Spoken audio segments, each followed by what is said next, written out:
Muy buenas tardes. Bienvenida a nuestra audiencia del programa Salud UNAL Contigo, una iniciativa de la Facultad de Medicina de la Universidad Nacional de Colombia. Nuestro programa ya lleva más de 200 emisiones a nuestra comunidad, llevando información oportuna, clara, objetiva y veraz de la mano de los expertos.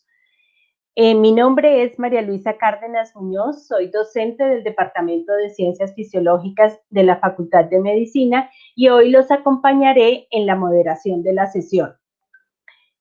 Tengo el honor de presentar a la doctora Angélica María González Clavijo, médica internista endocrinóloga egresada de nuestra alma mater y adscrita al Departamento de Ciencias Fisiológicas.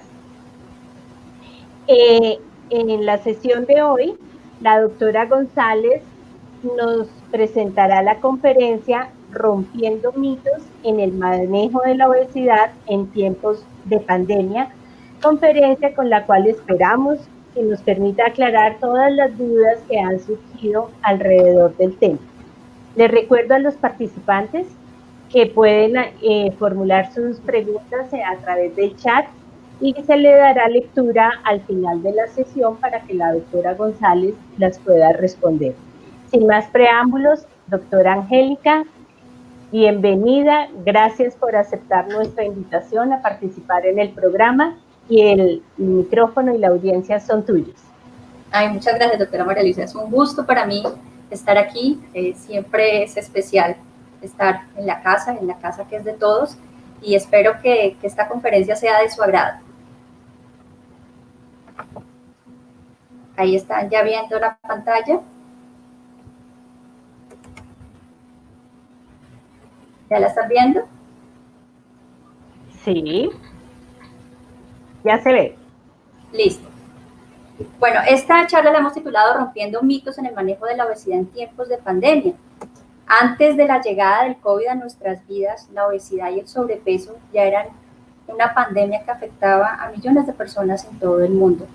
Sin embargo, en este momento quizás queremos conocer más, dado los recientes estudios que han mostrado que la obesidad predispone a que los pacientes con COVID se enfermen más gravemente.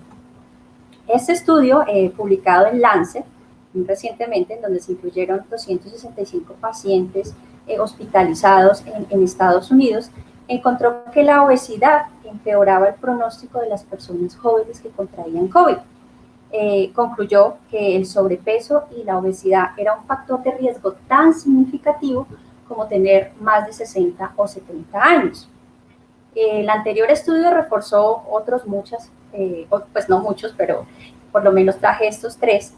Por ejemplo, el primero publicado en Diabetes, que era en mayo del 2020, donde encontró que la obesidad tenía un OR de 3.4 con un buen intervalo de confianza para predecir una mayor severidad por infección por COVID.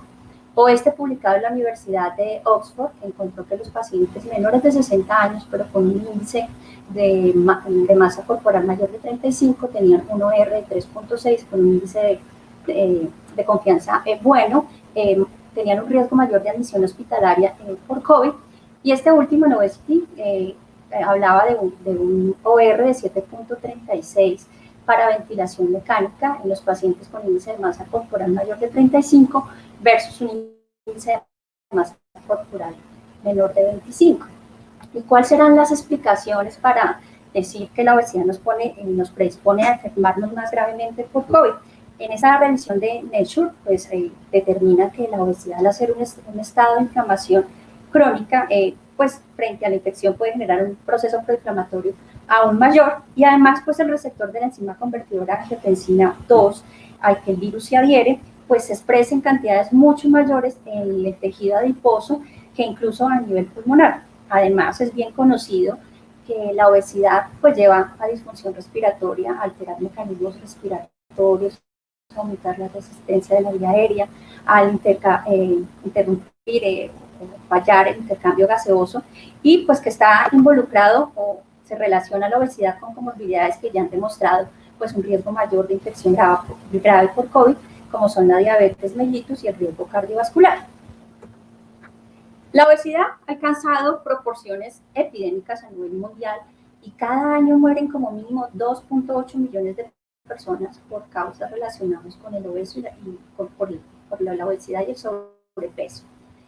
La tendencia inherente del ser humano a buscar explicaciones y soluciones a los problemas que nos afectan han generado desafortunadamente que en algunos casos se sostengan y se defiendan creencias potencialmente falsas. La idea de esta charla es desenmascarar estas creencias que se consideran verdaderas, a pesar de que existe evidencia que refuta estas creencias que se han considerado verdaderas, o hay evidencia convincente que no confirma su legitimidad. Y la primera pregunta que quisiera responder es: ¿ustedes qué creen? ¿Los genes han contribuido a la epidemia de la obesidad? Porque todavía hay muchos que creen que modificar que no importa modificar los hábitos de vida, porque tengo genes de metabolismo lento, haga lo que haga, no perderé peso. Los rápidos cambios en la prevalencia de la obesidad de los últimos años no pueden deberse a cambios genéticos que tardan miles de años de manifestarse. Pero entonces, ¿qué ha generado que el fenotipo del hombre moderno, esculpido por Miguel Ángel en 1501, ya no sea este, sino este? El organismo humano es el resultado de una expresión altamente regulada de nuestros genes. Nuestro patrimonio genético es el resultado de miles de años de un proceso evolutivo constante y que aún continúa. Uno de nuestros antepasados más antiguos, que vivió 15 a 6 mil millones de años atrás, el Ardipithecus ramidus, vivía sobre los árboles, era frugívoro, había abundancia de comida, no tenía que esforzarse mucho, bueno, tenía un tamaño cerebral de apenas 300 centímetros cúbicos, un intestino delgado corto, pero un grueso largo para procesos de fermentación, pero como había abundancia de alimentos, pues no tenía que hacer mayor esfuerzo.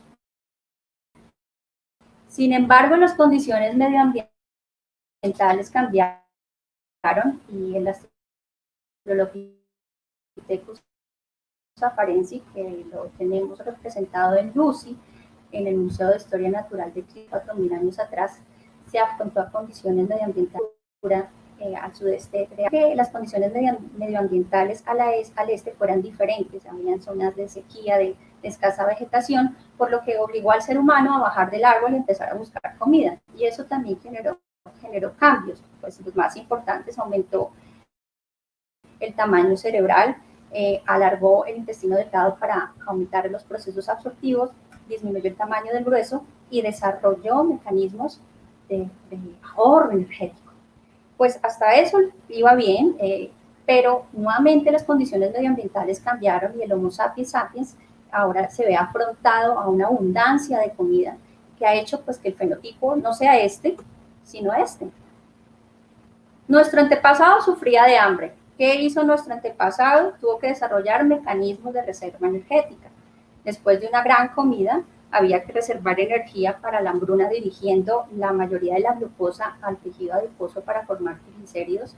La glucosa se reservaba para el cerebro y el eritrocito, y el músculo se adaptó a los ácidos grasos como fuente energética. Aumentó la sensibilidad de la insulina en el tejido adiposo y disminuyó en el músculo esquelético para ahorrar energía. También se generaron condiciones de leptinoresistencia a nivel central para no despertar saciedad después de una comida copiosa. Pero pues pasamos de un epigenoma ahorrativo a una fiesta del epigenoma. Entonces el fenotipo del Homo sapiens actual está influenciado por exceso de calorías, de sedentarismo excesivo, de exceso de carbohidratos refinados, de contaminantes ambientales y tóxicos, de grasas saturadas y trans, de déficit de grasas buenas y déficit de consumo de antioxidantes. Lo que les había dicho, pasamos de un epigenoma ahorrativo a una fiesta del epigenoma. Entonces, los polimorfismos genéticos probablemente tienen muy poco efecto sobre la fisiopatología de la obesidad, pero sí los epigenéticos. Y pues mis estudiantes ya saben muy bien qué es la epigenética. Esto podría ser la causa de que, a pesar de décadas de investigaciones y de un sinnúmero de estudios, los polimorfismos asociados al desarrollo de la obesidad y la diabetes sean relativamente pocos. es la epigenética? Pues el estudio de modificaciones en la expresión de genes que no obedecen a una alteración en la secuencia del ADN, pero que son heredables. Estos factores que pueden modificar la expresión de nuestros genes pues están en el medio ambiente. La falta de ejercicio, el estrés, la dieta, el tabaco, infecciones, inflamación, hicieron que cambiara nuestro fenotipo. Y esto se ha querido como enrollar o contextualizar en una hipótesis que se recibe el nombre del fenotipo. Aprendió a ahorrar, pero las condiciones medioambientales han cambiado y eso ha generado que haya un choque entre lo que traemos en nuestros genes y en lo que nos enfrentamos con el medio ambiente. Y estos son dos ejemplos muy claros. La hambruna holandesa de 1944, recordar que ahí los trabajadores ferroviarios de Holanda fueron a la huelga en un intento por ayudar al avance de los aliados. Sin embargo, este primer avance de inglés y norteamericano fue un fracaso, lo que llevó a los nazis a tomar unas represalias imponiendo un embargo alimentario de consecuencias devastadoras que se sumaron al fuerte invierno de 1944. Durante este periodo, al menos 20.000 ciudadanos holandeses murieron de inanición o malnutrición, pero los efectos del invierno del hambre se prolongaron más allá de la liberación del país. Las mujeres que estaban embarazadas durante esta hambruna tuvieron hijos con enfermedades cardiovasculares y diabetes, pero estas enfermedades se presentaron incluso 2 o 3 generaciones después, cuando Holanda ya era un país rico.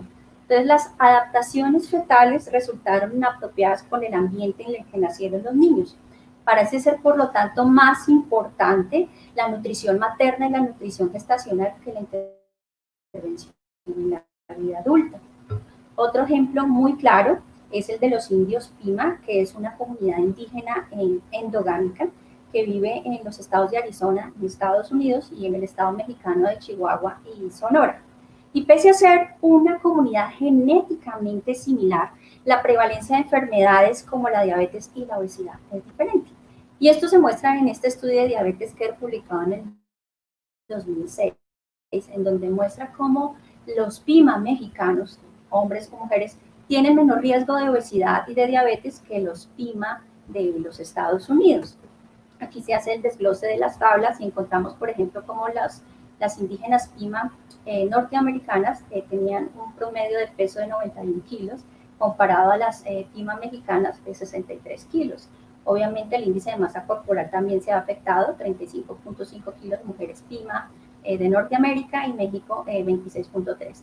Cuando íbamos a ver qué cambiaba, vimos cómo se vio cómo la actividad física era insignificante en la población indígena de Estados Unidos, dado que ellos viven de las reservas que les dan los casinos de Las Vegas, mientras que los Pima mexicanos, como se dice popularmente, tienen que sudársela para conseguir el alimento. Miren cómo la actividad física de los Pima de Norteamérica es apenas de 3.1 horas para las mujeres, 12.1 horas para los hombres a la semana, versus 22 horas en las mujeres en los Pima mexicanos y 32.1 horas en los hombres mexicanos.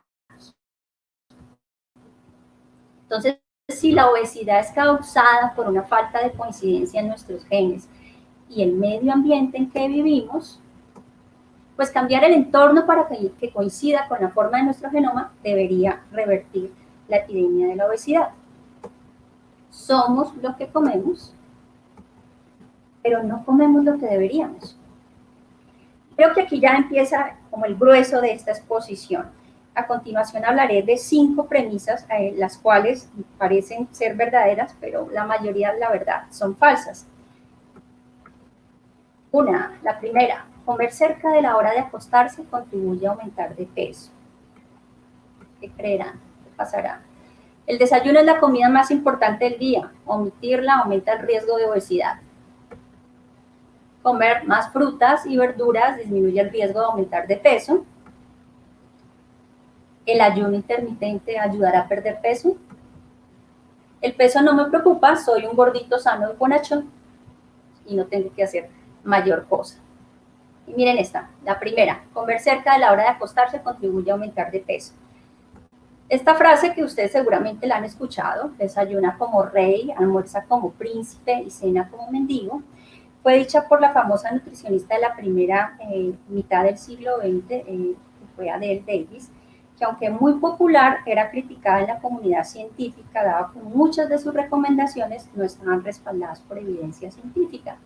Y empezamos a buscar los estudios para ver si esta premisa era cierta o no. En este estudio publicado en PLOS ONE en el 2014, concluyeron que un mayor número de calorías al final del día aumentaba el riesgo de obesidad. Ellos escogieron 1.245 pacientes no obesos, no diabéticos, de Turín, Italia, de mediana edad, en donde eran sometidos a un autorregistro de alimentación y a toma de medidas antropométricas, variables metabólicas y estimación del porcentaje de grasa hepática, y lo seguían durante 6 años. Los pacientes eran divididos en terciles según el porcentaje de ingesta calórica a la hora de comer, de la cena. En el primer tercil se incluían pacientes que consumían menos de 33% de calorías, en el segundo de 33 a 48% de calorías, y el tercer tercil mayor de 48 calorías a la hora de comer. Sin embargo, cuando uno va dentro del trabajo, encuentra que esos terciles que pues consumían mayor cantidad de calorías a la hora de cenar también eran los que comían más y ingerían más calorías a lo largo de todo el día, y los que realmente también hacían menos actividad física. Por lo tanto, no parece ser que comamos en la noche va a darnos el riesgo de aumentar de peso, sino el consumo calórico total del día. En este otro estudio, publicado en Nutrition en el 2000, se sometió pues dos grupos, un grupo de turnos nocturnos y un grupo de turno diurno, y se analizaban variables antropométricas, se hacía un seguimiento, y encontraron que el grupo de turno nocturno presentaba un aumento de peso promedio de 4.3 kilos versus 0.9 kilogramos para el grupo del turno diurno. Sin embargo, los trabajadores del turno diurno informaron que comían menos comidas que los trabajadores de turno nocturno, y cuando se combinaba con la actividad física, realmente se volvía significativo. Por lo tanto, si la estrategia es disminuir calorías, por supuesto que se perderá peso. Sin embargo, si se utiliza el mismo número de calorías, no está claro aún si las interrupciones en los ritmos diarios lleven a tener mayor riesgo de obesidad. ¿Y esto de dónde viene? De los estudios que se han hecho en roedores y otros mamíferos nocturnos, que respaldaban la hipótesis que los patrones alimentarios alineados con los ritmos circadianos mejoraban los perfiles metabólicos y reducían el riesgo de obesidad y de afecciones relacionadas. Sin embargo, los estudios en humanos son limitados, y hasta ahora el efecto benéfico final está relacionado con la restricción calórica diaria. Esta otra, desayunar regularmente en lugar de saltárselo, protege contra la obesidad. Premisas como que el desayuno es la comida más importante del día, desayunar bien ayuda a promover un peso saludable, un desayuno saludable te ayuda a controlar el peso, saltarse el desayuno mientras intenta perder peso puede generar lo contrario. ¿Y qué ha pasado? En este estudio, publicado en el 2013, fue una revisión, pero ellos encontraron que la literatura ha establecido gratuitamente la asociación entre saltarse el desayuno y el riesgo de obesidad, pero no una relación causal. Aquí es mucho mayor la fuerza de la creencia que de la evidencia. Entonces, la creencia de los efectos protectores del desayuno en el riesgo de la obesidad excede la fuerza científica. Por el contrario, saltarse el desayuno en algunos casos resultaría en una disminución de la ingesta total de energía. Incluso un estudio observó que aumentar la cantidad de calorías en el desayuno se asociaba con una ingesta calórica mucho mayor tanto en sujetos con peso normal como en obesos.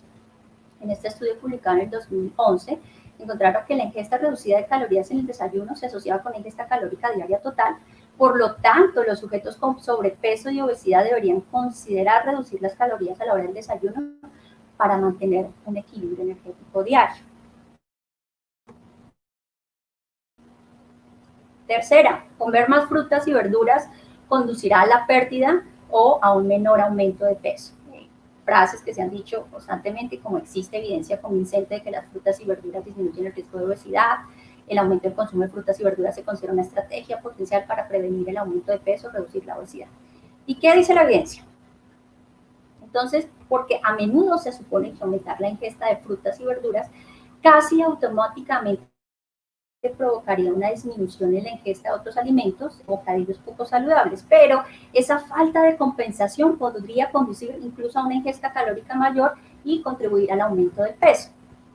En este estudio del British Journal of Nutrition, publicado en el 2006, se examinó los efectos de incorporar suplementos de frutas y verduras en las dietas de los adultos que informaban consumir menos de 240 gramos por día y evaluaban el cambio en el peso durante 8 semanas de seguimiento. Ellos que encontraron que el consumo de estos suplementos durante 8 semanas produjo cambios beneficiosos en la composición de la dieta, pero no resultó en una menor ingesta de energía o grasa reportada y no resultó realmente en una pérdida de peso corporal, que sí puede ayudar a perder peso, porque claro que las frutas y las verduras son mejor que alimentos como que es lo que llaman los españoles bollos, galletas, pero lo que hay que hacer es reemplazar los alimentos con mayor densidad energética por el consumo de frutas y verduras, y entiéndase densidad energética como la cantidad de energía por peso unitario de un alimento o bebida. Entonces, usted le debe enseñar a su paciente cómo sustituir esos alimentos. En esta revisión publicada en el 2012, se respalda una relación entre la densidad de energía y el peso corporal, de modo que consumir dietas bajas en densidad de energía puede ser una estrategia efectiva para controlar el peso, pero si usted solamente le dice a su paciente consuma más frutas y verduras y no le ayuda a hacer ese intercambio, a reemplazar los alimentos, podría incluso ser contraproducente y llevarla a aumentar más de peso. Cuarto, el ayuno intermitente, que creo que lo han escuchado, está muy de moda y tratando de responder, ¿realmente funciona para perder peso? Y primero quiero tener claro como las definiciones cuando hablamos de ayuno intermitente. Ayuno intermitente habla de días alternos de ayuno, solo agua, por lo menos un día por calendario a la semana, pero también hay opción de restricción energética intermitente cuando se consume menos de 800 calorías por lo menos un día a la semana. Cuando hablamos de restricción energética continua, que es lo que comúnmente hacemos, es una dieta baja en calorías, aproximadamente disminuir un 25% menos de los requerimientos diarios de energía. Y alimentación por tiempo limitado es ingesta calórica al limitum dentro de plazos específicos con intervalos prolongados y fijos de ayuno al día. Podría decirse comer menos de 3 comidas al día. ¿Y esto de dónde viene? ¿Por qué surgió la idea de que el ayuno intermitente ayudaba a perder peso? Pues vienen de estudios de grupos religiosos con periodos de ayuno propio, como el de los musulmanes con el Ramadán. Recuerden que el Ramadán corresponde al 9º mes del calendario lunar, que generalmente comienza a principios de mayo y finaliza a los principios de junio.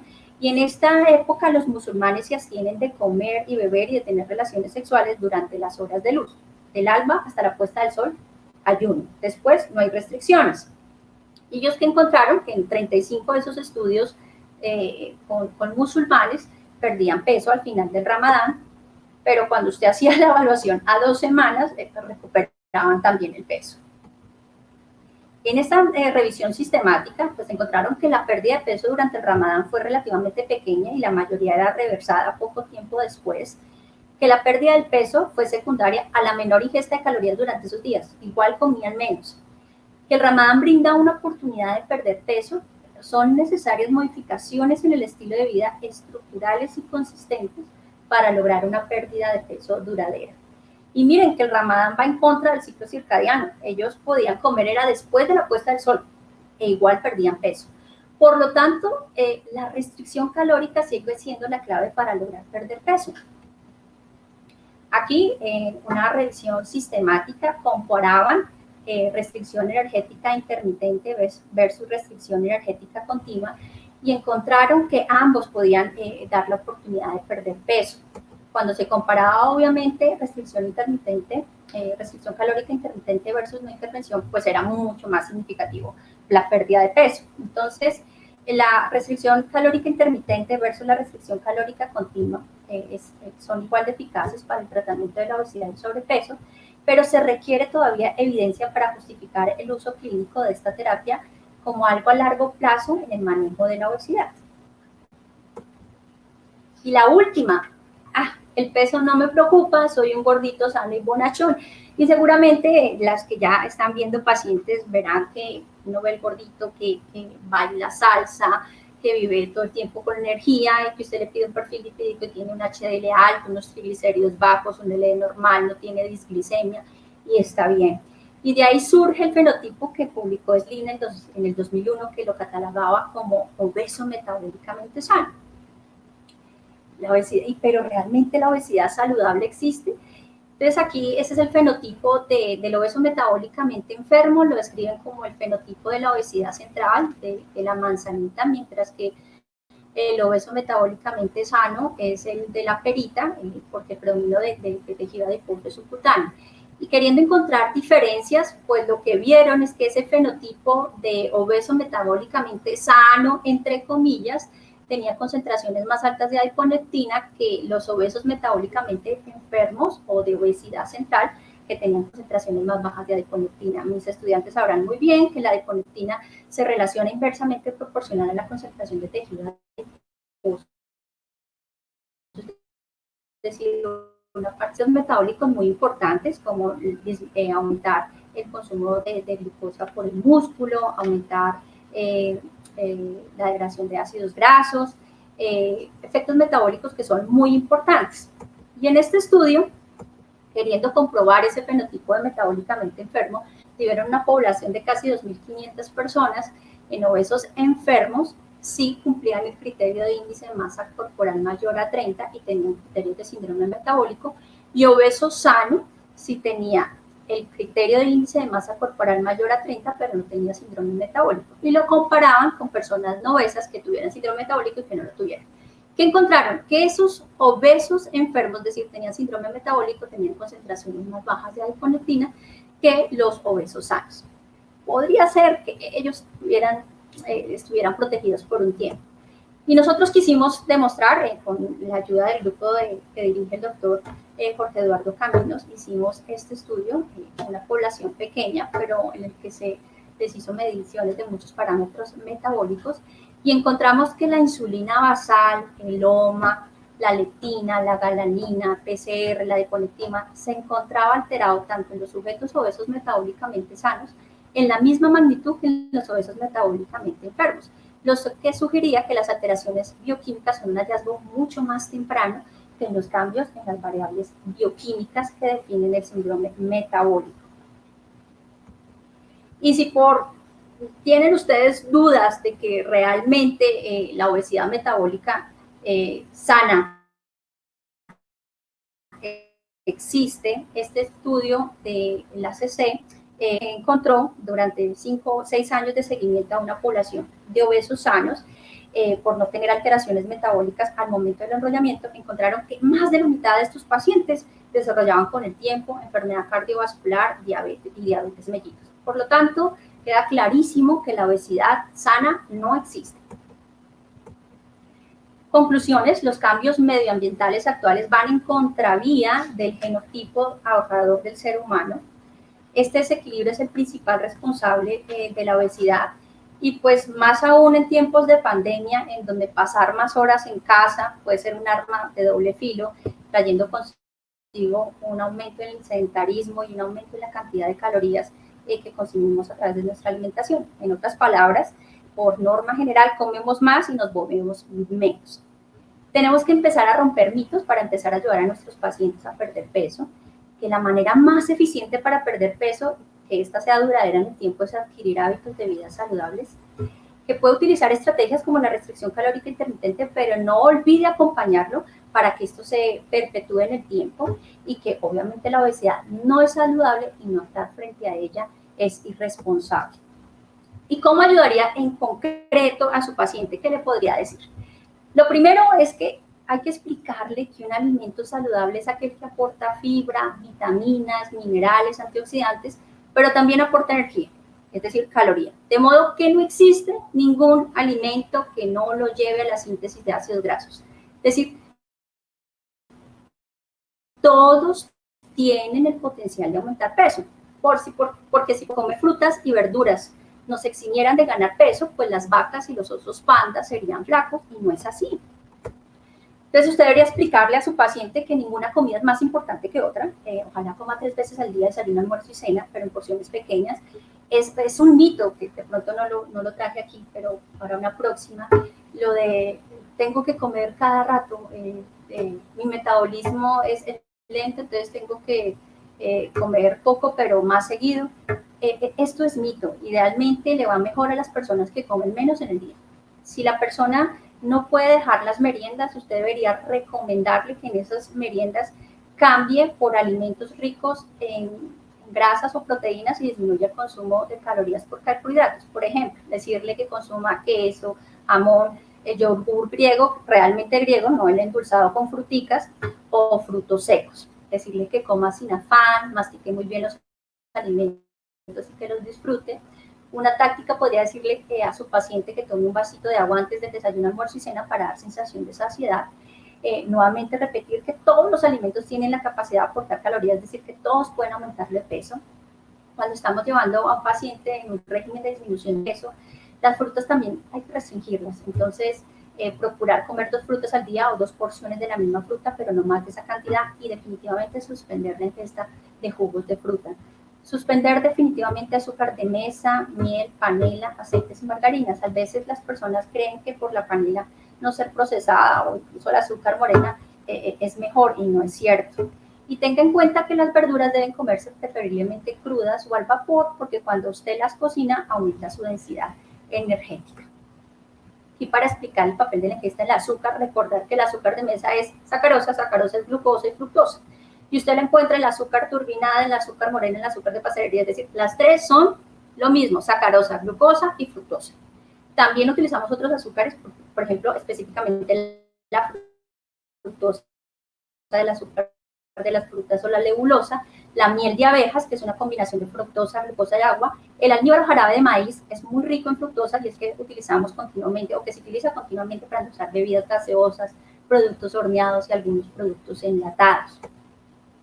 ¿Y por qué resalto todo el tiempo fructosa? Y mis estudiantes ya deben ser unos duros explicando esta gráfica.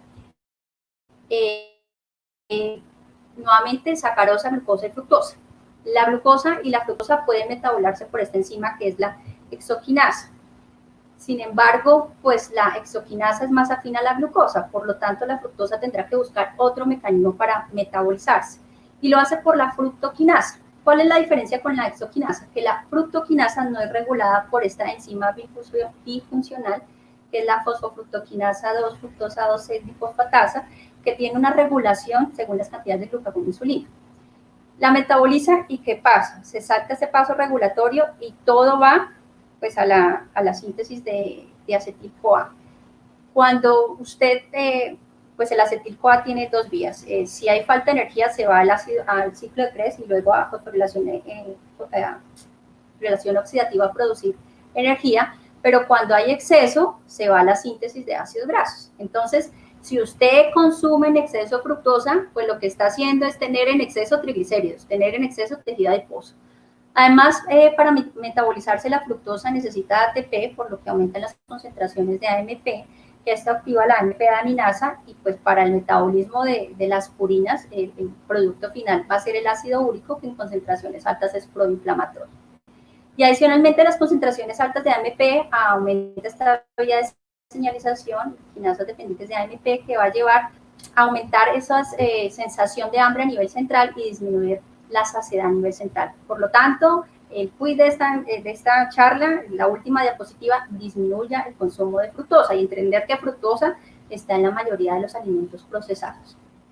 Y por último, quiero mostrarles este video para que no comamos más mentiras y empecemos a cambiar nuestra dieta para tener una vida más saludable y, si se quiere decir, para disminuir el riesgo de enfermarnos más gravemente por COVID.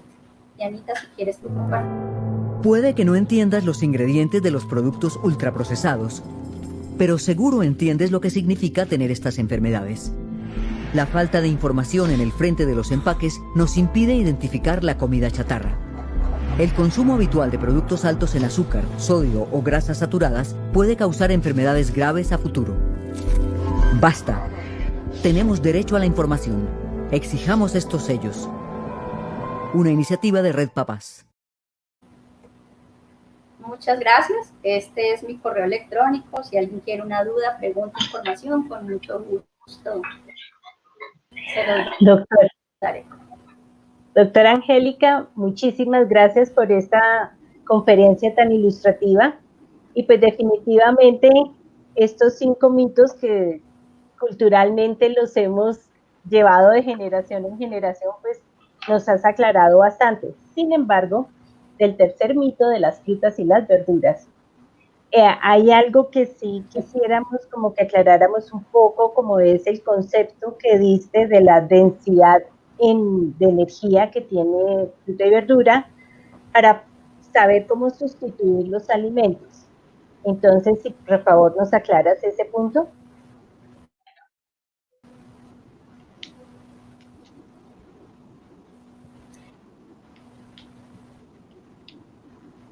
Claro que sí.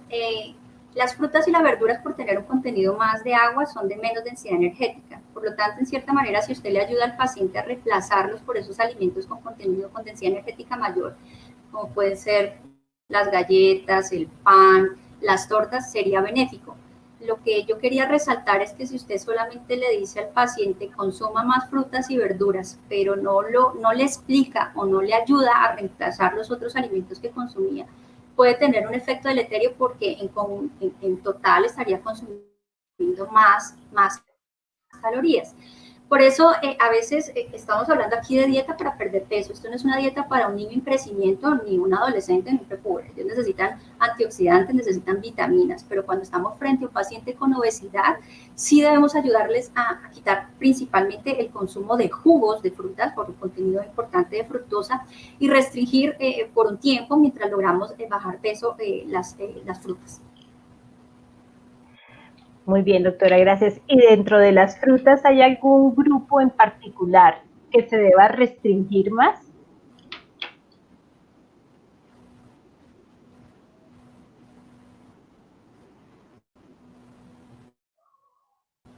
No, la verdad, pero como una restricción específica que usted no evite estas o otras, no. El quit de verdad, si a usted le gusta mucho el banano, pues cómase solo medio banano o un banano al día, ayudándolo a perder peso y no lo lograba, pero de pronto no había hecho la pregunta adecuada. Ella se comía una libra de papaya, una piña, 2 manzanas, y pues como ya le habían dicho toda la vida que las frutas eran buenas, pero comía en exceso y por lo tanto, pese a haber bajado otras muchas cosas malas, pues comía realmente más de lo que le tocaba. Entonces, el cuide realmente de la obesidad es disminuir el consumo calórico total. Muy bien, doctora, gracias. Tenemos acá una pregunta que nos hace uno de los participantes. ¿Qué sucede con respecto al sobrepeso? Por ejemplo, personas que han tenido sobrepeso la mayor parte de su vida, pero nunca ha progresado a obesidad. ¿Existen los mismos riesgos?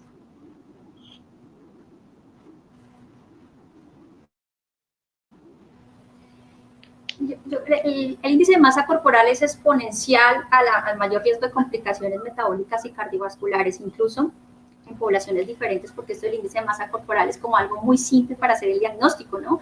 De ahí cogieron de un índice de masa corporal mayor de 30 y decir que es obesidad grado 1, pero entre 25 y 30, ¿cuál será la diferencia un 28 a un 30? Y lo que te decía, en poblaciones especiales, por ejemplo, cuando uno lee estudios de población del Medio Oriente, ellos ya tienen como un índice de masa corporal mayor a 28, como con un riesgo metabólico y cardiovascular significativo. Por lo tanto, todos deberíamos luchar por tener normopeso, idealmente tener un índice de masa entre 22 y 25. Claro que la obesidad mayor, una obesidad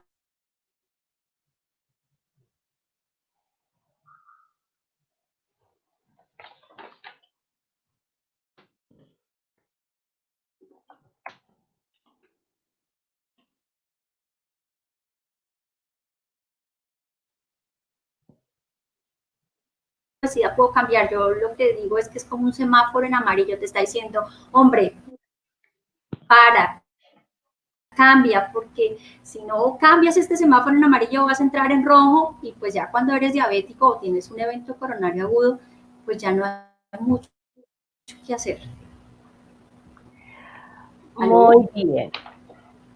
Sí, ya te estamos oyendo. ¿Me escuchas? Sí, ya se fue el sonido, pero ya los escucho. Listo. Cuéntame. Hay otra pregunta que nos dice, ¿por qué no es conveniente tomar los jugos? Porque lo que les explico así como sencillo, cuando tú haces un jugo no utilizas una naranja, utilizas 4 naranjas. Y no es que se desaparezcan las 4 naranjas, el contenido energético está ahí. Es decir, en un jugo estás consumiendo más calorías que cuando incluso comes solamente la fruta. Y adicionalmente, no sé, porque especialmente en la población colombiana, les gusta endulzar mucho los jugos, aparte del jugo de la fruta, pues les echas más azúcar y por lo tanto el contenido calórico es mayor. Por eso a la hora de perder peso no se debería tomar jugos, la idea sería agüita con limón si les es muy difícil, o agüita con hojitas, yo les digo con mandarina, con cascaritas de naranja, pero es común. Ok, o sea, aromatizar el agua por si les gusta. La stevia, me preguntan, veo ahí una pregunta. La otra pregunta es, ¿la stevia también es un endulzante no recomendado? ¿No?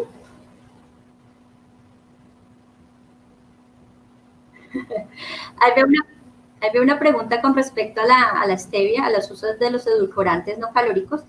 Claro, antes se pensaban que eran muy buenos, ya sabemos que no son tan buenos, pero creo que es mejor.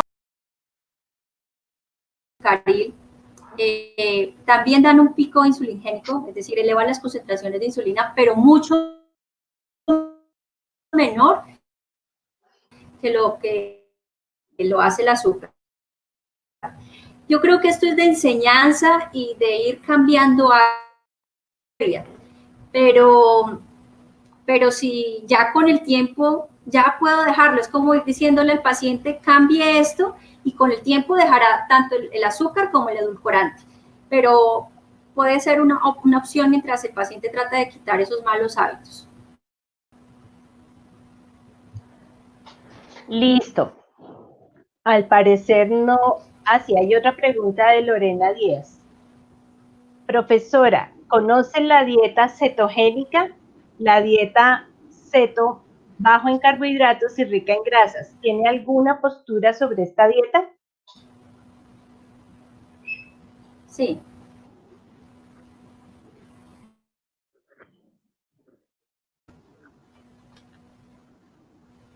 Sí, es la famosa.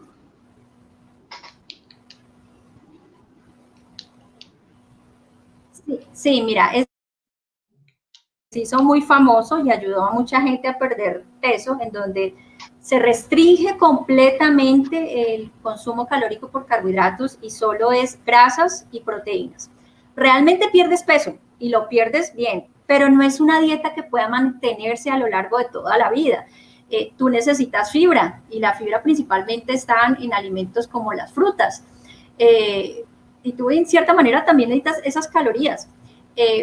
Un contenido proteico alto puede llevar a algo de falla renal, no como tal llevar una diálisis, pero sí te puede generar microalbuminuria. Entonces, no es una dieta que se pueda perpetuar en el tiempo. Y yo lo que he visto es que los pacientes, claro, pierden peso mientras la hacen, pero luego la recuperan y con creces cuando introducen nuevamente alimentos ricos en carbohidratos. Muy bien. Tenemos otra pregunta de Jonathan Bravo que dice, ¿qué pasa con esas personas en las que su peso está aumentando, pero se constituye principalmente de músculo? Por ejemplo, las personas que van al gimnasio. Eso es muy importante y ahora, por eso decía que el parámetro de índice de masa corporal es pobre para hacer el diagnóstico de obesidad. Los médicos que nos dedicamos a acompañar a pacientes con obesidad, vemos en el parámetro del perímetro abdominal algo muy importante para establecer si el paciente está perdiendo peso. Entonces, es el perímetro de la barriguita, en donde las mujeres deberían estar menor de 80 y los hombres menor de 90, para pues, dar como un efecto protector a nivel metabólico y de riesgo cardiovascular. Si tú tienes ganas masa muscular por ejercicio, está bien, pero también señalo aquí, porque muchos estudiantes me preguntan en las clases, de los suplementos proteicos, de estas tarros grandes de proteínas y que se van al gimnasio a hacer ejercicio principalmente anaeróbico. Ojo con eso, porque el exceso de proteínas y de una actividad física extenuante en donde pongas ese músculo a trabajar más de lo que le toca, puedes llevar a daño renal, a microalbuminuria. Incluso los pacientes, claro, como la creatinina es proporcional al contenido de masa muscular, pues ellos tienen niveles más altos, pero cuando es dañino se empieza a ver microalbuminuria en esos pacientes. Entonces, sí, masa muscular es bueno por actividad física y existen otros parámetros para saber si eres un gordito de grasa o solo pesadito por masa muscular.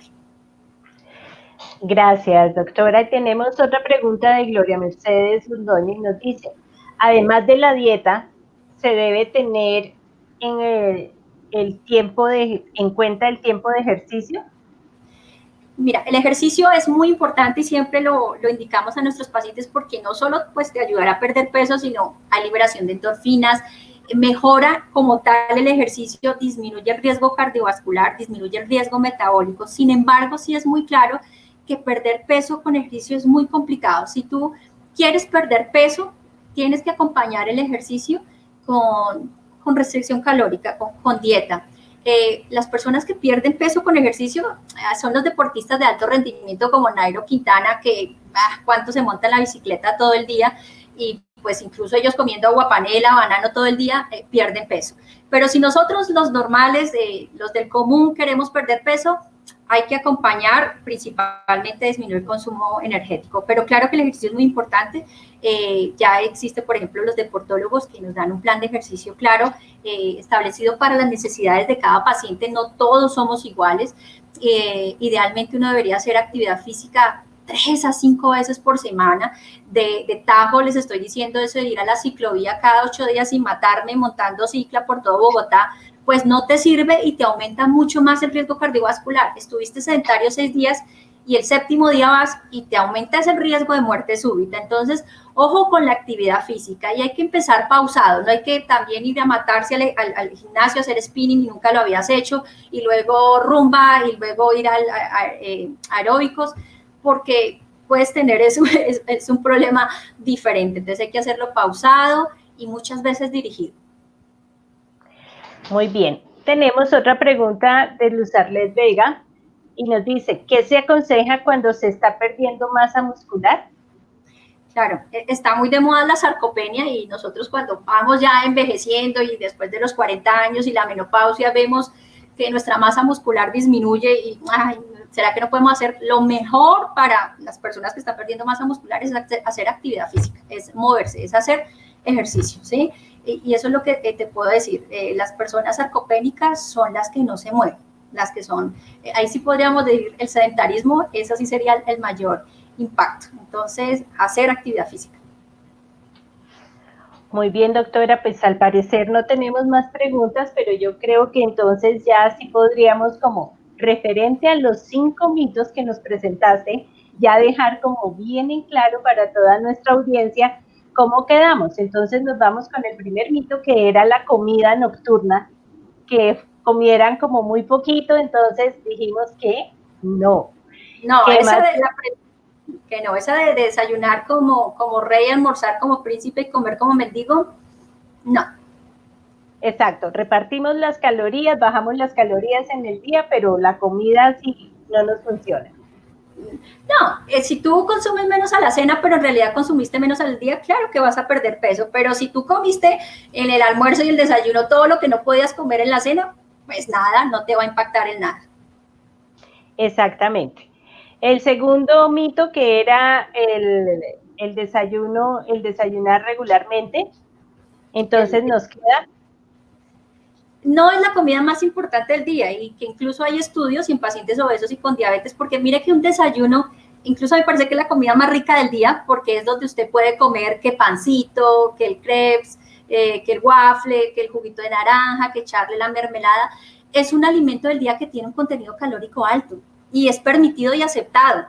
Por lo tanto, incluso en los pacientes que tienen obesidad y sobrepeso, y yo incluso una separata en semana, le decía a usted cambie el desayuno. Y nuestro desayuno es así, pero en otros lugares del mundo, y bueno, no tan lejos, ¿no? Pues se come changua, se come caldo, se come carne, se come otros alimentos sin contenido energético importante, pero nuestro desayuno, que es permitido con tantas cosas ricas, yo creería que es mejor bajarlo, cambiarlo, y no es tan cierto que sea la comida más importante del día que nos ayuda a disminuir de peso.